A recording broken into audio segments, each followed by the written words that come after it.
Hello everyone, welcome to my YouTube channel. मेरा नाम चिराग है और इस वीडियो में हम अल्कोहल इंडस्ट्री को डाइसेक्ट करेंगे। हम ये समझेंगे कि अल्कोहल कंपनीज को किस तरीके से पढ़ना चाहिए। वैसे तो alcohol companies are part of FMCG sector. However इनकी टैक्सेशन, डिस्ट्रीब्यूशन, मार्केटिंग सब डिफरेंट होता है। They are considered sin goods. इस वीडियो में सबसे पहले तो हम ये समझेंगे कि क्या डिफरेंस है नॉर्मल एफएमसीजी प्लेयर में और अल्कोहल प्लेयर में। फिर हम डिफरेंट सेगमेंट्स और डिफरेंट कैटेगरीज समझेंगे इस इंडस्ट्रीज की। उसके बाद हम की ट्रेंड समझेंगे कि इस इंडस्ट्री में क्या ट्रेंड चल रहे हैं, पैसा इस इंडस्ट्री में कहां पर बन रहा है। वीडियो स्टार्ट करने से पहले मैं आपको एक स्टैंडर्ड डिस्क्लेमर दे दूं कि ये कोई बाय और सेल रिकमेंडेशन नहीं है। Please do your own due diligence before buying any stock. तो चलिए वीडियो स्टार्ट करते हैं। सबसे पहले हम बात कर लेते हैं कि इस इंडस्ट्री को हम पढ़ क्यों रहे हैं। देखिए, India is the third biggest alcohol market in the world after USA and China, और ग्रोथ भी बहुत तेज आ रही है। Alcohol industry will grow at 12% CAGR for next many years. इतनी तेज ग्रोथ का क्या रीजन है? ड्रिंकिंग पॉपुलेशन लगातार बढ़ रही है, और उससे भी बड़ा रीजन पता है क्या है? कि हमारी पर कैपिटा इनकम बढ़ रही है। अब हम सस्ती देसी दारू पीना प्रेफर नहीं करते, अब हम महंगी दारू पीना पसंद करते हैं। यानी there is a trend of premiumisation happening in the industry. Industry is moving from desi sharab to this big companies जो नई नई ब्रांड्स लॉन्च कर रही है। यानी वैल्यू माइग्रेशन हो रहा है, और जब भी इतने बड़े स्केल पर वैल्यू माइग्रेशन होता है, इंडस्ट्री इतनी स्पीड से ग्रो करती है, तो चांसेस ये होते हैं कि जो इंडस्ट्री के बड़े बड़े प्लेयर्स हैं वो आप जैसे मेरे जैसे इन्वेस्टर्स का बहुत ज्यादा पैसा बनाते हैं। इसीलिए ये इंडस्ट्री आज के दिन में पढ़नी बहुत इंपॉर्टेंट है। अब सवाल उठता है कि अल्कोहल इंडस्ट्री एफएमसीजी इंडस्ट्री से इतनी डिफरेंट क्यों है। उसका सबसे बड़ा रीजन है कि alcohol is a state subject. यानी अल्कोहल जीएसटी के परव्यू के अंदर नहीं आती। इंडिविजुअल स्टेट्स अपनी एक्साइज पॉलिसीज और वैट पॉलिसीज के थ्रू उसको टैक्स करते हैं। मार्केटिंग और डिस्ट्रीब्यूशन का तरीका भी टोटली डिफरेंट है हर स्टेट में। यानी अल्कोहल के केस में India is not a single market.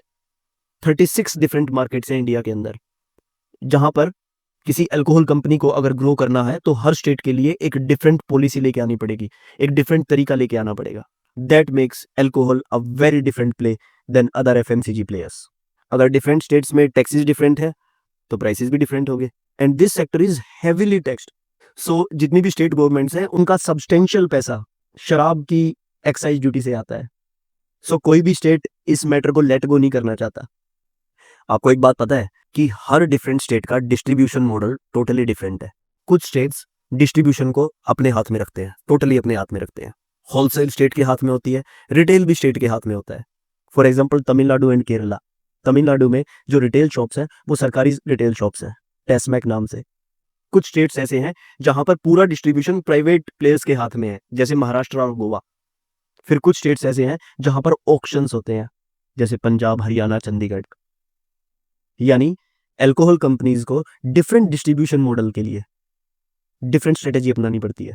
आपको जानकर हैरानी होगी कि अल्कोहल प्लेयर्स अपनी खुद की शराब का एमआरपी खुद डिसाइड नहीं कर सकते, इंडिपेंडेंटली डिसाइड नहीं कर सकते।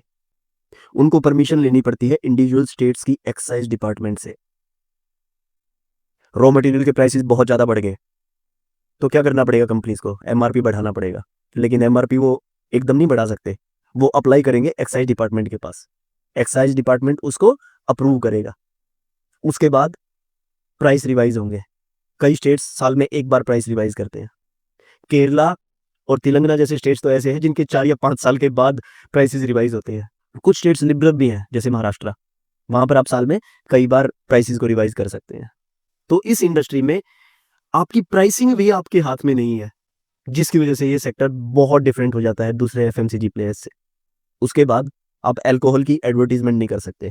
हाँ, सरोगेट एड्स हैं जहां पर स्पार्कलिंग वाटर या ग्लासेस की एडवर्टीजमेंट के थ्रू ये अल्कोहल कंपनीज अपनी एडवर्टीजमेंट करती हैं। लेकिन डायरेक्टली आप एडवर्टीजमेंट नहीं कर सकते प्रिंट में और इलेक्ट्रॉनिक मीडिया में। ठेकों के बाहर आप पोस्टर्स लगा सकते हैं, यस, दैट इज अलाउड। लेकिन आप ये बात समझिए कि जब किसी कंपनी को नई ब्रांड लॉन्च करनी है, वो उसको पॉपुलर कैसे करेगा अगर आप एडवर्टाइज ही नहीं कर सकते? तो इसकी वजह से क्या होता है, जो एग्जिस्टिंग प्लेयर्स होते हैं और जो एग्जिस्टिंग ब्रांड्स होती हैं, उनके पास एक रॉयल्टी होती है कि कंज्यूमर उस ब्रांड को जानता है। It becomes a very important factor when you are studying a alcohol company. Alcohol industry को समझने के लिए हमको अल्कोहल इंडस्ट्री के डिफरेंट सेगमेंट्स और कैटेगरीज को समझना बहुत ज़रूरी है। देखिए, हम इंडियंस ना हाई अल्कोहल कंसंट्रेशन वाली दारू पीना पसंद करते हैं। यानी वाइन और बियर जैसे ड्रिंक्स इंडिया में बहुत ज़्यादा पॉपुलर नहीं है। आहिस्ता-आहिस्ता उनकी पॉपुलैरिटी बढ़ रही है, बिल्कुल बढ़ रही है। लेकिन ट्रेडिशनली इंडियंस को पसंद है विस्की, रम, जिन, जहाँ पर अल्कोहल कंसंट्रेशन ज़्यादा होता है। इवन देसी दारू में भी अल्कोहल कंसंट्रेशन ज़्यादा होता है। ऑन द कॉन्ट्ररी, अगर वेस्टर्न कंट्रीज को आप देखोगे तो वहां पर beer and wine take the lion share. Industry के डिफरेंट सेगमेंट्स को समझते हैं। Segment number 1, Indian made foreign liquor, जिसमें विस्की आती है, रम आती है, ब्रांडी, वोडका और जिन आते हैं। 72% ऑफ द रेवेन्यू इस सेगमेंट से आता है, जिसे हम बोलते हैं Indian made foreign liquor. Volume point of view से थोड़ा कम है, 36% है, लेकिन वो इसीलिए क्योंकि ये प्रीमियम प्रोडक्ट्स हैं, ये बहुत महंगी शराबें बिकती हैं। Segment number 2, Indian made Indian liquor, जो ट्रेडिशनल इंडिया की शराब है, देसी दारू जिसे बोलते हैं। वॉल्यूम पॉइंट ऑफ व्यू से ये ऑलमोस्ट बराबर है इंडियन मेड फॉरेन लिकर के। 36% 35% के आसपास दोनों की सेल्स होती है बाई वॉल्यूम, लेकिन in terms of value it is just 11%, क्योंकि सस्ती दारू होती है। तीसरी category, beer. Beer is a very भारी ड्रिंक, वजन बहुत ज्यादा होता है बियर में, तो बाई वॉल्यूम इट इज 31%, केवल 16% रेवेन्यू बियर से आता है। उसके बाद रह गई वाइन। वाइन सिर्फ 1% लोग पीते हैं, 1% वैल्यू आती है। However that is changing very fast. Wine is the fastest growing segment among the whole. तो अगर सुला वाइन जैसे प्लेयर्स को आप पढ़ रहे हो तो ये बात हमेशा ध्यान रखिएगा कि सुला वाइन ऐसे सेगमेंट में डील करती है जहां पर ग्रोथ फास्टेस्ट है, और जहां पर ग्रोथ बहुत फास्ट होती है वहां पर पैसा भी बहुत ज्यादा बनता है। Among all the segments, Indian made Indian liquor एक ऐसी सेगमेंट्स है जो डी ग्रो हो रही है, क्योंकि लोग मूव कर रहे हैं from desi sharab to the higher premium versions. Indian made foreign liquor की तरफ लोग जा रहे हैं Aahista Aahista. Indian made foreign liquor में अब डिफरेंट कैटेगरीज होती हैं डिपेंडिंग ऑन योर प्राइसेस। जो सबसे सस्ती दारू होती है, 350 रुपए से नीचे, 350 रुपीज से नीचे जिसका प्राइस टैग होता है, उसको हम बोलते हैं पॉपुलर। 350 से लेकर 850 के बीच की प्राइस रेंज की लिकर को हम बोलते हैं प्रेस्टीज। जो लिकर 850 से 1750 के बीच में आती है उसे हम बोलते हैं प्रीमियम, और जो लिकर 1750 से ऊपर आती है, प्राइस में आती है, उसे हम बोलते हैं लग्जरी। इस नोमेनक्लेचर को ध्यान रखिएगा, क्योंकि वीडियो में मैं आगे बार बार इन कैटेगरीज का जिक्र करूंगा। अब मुद्दे की बात पे आते हैं, इस इंडस्ट्री में पैसा कहां पर बन रहा है और कैसे बन रहा है। देखिए, जो सबसे बड़ा ट्रेंड इस इंडस्ट्री में प्ले आउट हो रहा है वो हो रहा है प्रीमियमाइजेशन का।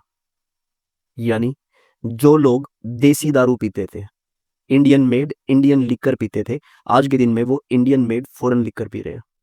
जो पॉपुलर यानी सस्ती Indian made foreign liquor P रहे थे, वो प्रेस्टीज पी रहे हैं, यानी थोड़ी महंगी। जो प्रेस्टीज पीते थे वो लक्जरी पी रहे हैं। जैसे जैसे इंडिया की पर कैपिटा इनकम बढ़ रही है, एस्पिरेशंस बढ़ रहे हैं और शराब पीना नॉर्मलाइज होता जा रहा है, वैसे वैसे लोग ज्यादा महंगी शराब पी रहे हैं, ज्यादा महंगी दारू पी रहे हैं। महंगी शराब मतलब ज्यादा प्रॉफिट है। जितनी भी कंपनीज हैं आज के दिन में वो अपना मार्जिन एक्सपेंड कर रही है, क्योंकि they are moving in higher categories of शराब्स। ये सबसे बड़ा ट्रेंड है जो इस इंडस्ट्री में प्ले आउट हो रहा है। तो किसी भी अल्कोहल कंपनी को अगर पढ़ो तो सबसे पहले ये देखो कि प्रीमियमाइजेशन हो रही है नहीं हो रही, मार्जिन एक्सपेंड हो रहे या नहीं हो रहे, और फ्यूचर में किस तरीके से होंगे। दूसरी चीज ध्यान देने की है कि सेल्स ग्रोथ हो रही है नहीं हो रही। सेल्स ग्रोथ किसी भी तरीके से हो सकती है। जब इंडस्ट्री 12% से ग्रो कर रही है तो जो फास्ट ग्रोइंग कंपनीज है वो 20-25% की ग्रोथ तो दिखाएंगी। Segments like wine are the fastest growing segments. उसके बाद वो कंपनीज जिन्होंने एक स्टेट से शुरू किया है और ज्योग्राफिकली एक्सपेंड कर रही हैं, उनकी भी सेल्स बहुत रैपिडली ग्रो करती है। तीसरा फैक्टर, रॉ मटेरियल। 40 से 50% खर्चा हो जाता है रॉ मटेरियल के ऊपर। और सबसे बड़ा रॉ मटेरियल क्या है अल्कोहल कंपनीज के लिए? ENA, यानी एक्स्ट्रा न्यूट्रल अल्कोहल, जो बनता है राइस, मेज, जवार, इन जैसी क्रॉप से। यानी रॉ मटेरियल की कीमत बहुत ज्यादा इंपैक्ट डालती है कि आपके मार्जिन्स कैसे होंगे। एमआरपी तो आप चेंज कर नहीं सकते जल्दी जल्दी, क्योंकि उसके लिए तो आपको परमिशन लेनी पड़ेगी स्टेट की एक्साइज डिपार्टमेंट से, और रॉ मटेरियल की कीमत भी आपके हाथ में नहीं है, क्योंकि food grains is a very sensitive topic in India. और पिछले 4-5 साल से फूड ग्रेन इन्फ्लेशन ने तो हाहाकार मचा रखी है। उस वजह से इन सभी कंपनीज को अपने मार्जिन्स को प्रोटेक्ट करने में दिक्कत आ रही है पिछले 4-5 साल से, only thanks to the premiumisation trend कि ये अपने मार्जिन्स एक्सपेंड कर पा रहे हैं। रॉ मटेरियल बहुत इंपॉर्टेंट है। और बड़ा रॉ मटेरियल क्या है? ग्लास बोटल्स, खासकर बियर जैसी कैटेगरी में जहां पर वॉल्यूम बहुत ज्यादा होती है। ग्लास बोटल्स अकाउंट फॉर 20 से 25% of their raw material cost. Glass की कॉस्ट भी लगातार बढ़ रही है पिछले 4-5 साल से due to inflation. Alcohol companies को कंपेयर करते हुए हमेशा उस कंपनी को ज्यादा इज्जत देना जो बैकवर्ड और फॉरवर्ड इंटीग्रेटेड है। यानी ईएनए भी अपना खुद बना रहे हैं, बोटलिंग भी अपनी खुद कर रहे हैं, और डिस्ट्रीब्यूशन भी अपना खुद कर रहे हैं। अगर आप बैकवर्ड इंटीग्रेटेड होते हैं, आप किसानों से रॉ मटेरियल खरीदते हैं और फिर उसको डिस्टिल करते हैं, तो आपके मार्जिन्स प्रोटेक्ट होने के ज्यादा चांसेस हो जाते हैं। रेडिको खेतान जैसे players are doing exceptionally well in terms of backward integration. एक और इंपॉर्टेंट ट्रेंड है इंडस्ट्री में, 5 सदर्न स्टेट्स में Indian made Indian liquor band है, यानी देसी दारू बैंड है। वहां पर सिर्फ बिकती है इंडियन मेड फॉरेन लिकर, और जो गरीब आदमी है वो क्या पिएगा? सबसे सस्ती दारू पिएगा। और सबसे सस्ती दारू 5 सदर्न स्टेट्स में कौन सी अवेलेबल है? पॉपुलर कैटेगरी की दारू। यानी लिकर बनाने वाली कंपनीज के लिए 5 इंडियन स्टेट्स बहुत इंपॉर्टेंट हो जाते हैं। इन टर्म्स ऑफ लग्जरी सेगमेंट, जो सबसे महंगी शराब है उसकी सबसे बड़ी मार्केट है north India and waste India, क्योंकि वहां पर गरीब लोग पी रहे हैं देशी शराब। एक्सपोर्ट्स हमारे यहां से बहुत ज्यादा नहीं होता, क्योंकि जो हमारी शराब है वो वेस्टर्न स्टैंडर्ड्स के हिसाब से नहीं होती। However that is slowly changing, where companies like Radico Khaitan are exclusively developing marquee brands. इसके अलावा फ्री ट्रेड एग्रीमेंट्स बहुत इंपॉर्टेंट पार्ट है इस इंडस्ट्री का। इंडिया अगर यूके और यूरोप के साथ फ्री ट्रेड एग्रीमेंट फाइनलाइज कर लेता है, तो चांसेस ये हैं कि import of liquor in India will increase. फिर देखना बहुत इंटरेस्टिंग होगा कि मार्केट किस करवट बैठती है, इंडियन प्लेयर्स अपनी मार्केट डोमिनेशन को कैसे प्रोटेक्ट करते हैं। तो अल्कोहल इंडस्ट्री में जो मोस्ट इंपॉर्टेंट पॉइंट्स है ना, वो बस यही 5-6 इंपॉर्टेंट पॉइंट्स हैं जो मैंने इस वीडियो में डिस्कस किए। जब भी आप किसी अल्कोहल स्टॉक को पढ़े ना, तो इन पॉइंट्स को जरूर ध्यान रखिएगा। उसके अलावा जो भी नॉर्मल फैक्टर्स होते हैं एफएमसीजी स्टॉक्स में, वो तो यहाँ पर अप्लाई करेंगे ही करेंगे। नेक्स्ट वीडियो में ना मैं एक अल्कोहल कंपनी को डिस्कस करूंगा जिसमें मैंने रिसेंटली इन्वेस्ट किया है। उस वीडियो को जरूर चेकआउट कीजिएगा और आपको समझ में आ जाएगा कि how these factors that we have discussed in this video are so important for reading a alcohol company। तब तक के लिए मेहनत करते रहिए, पढ़ाई करते रहिए, पैसा जरूर बनेगा, इतना भी मुश्किल नहीं है। Bye bye, take care, best of luck.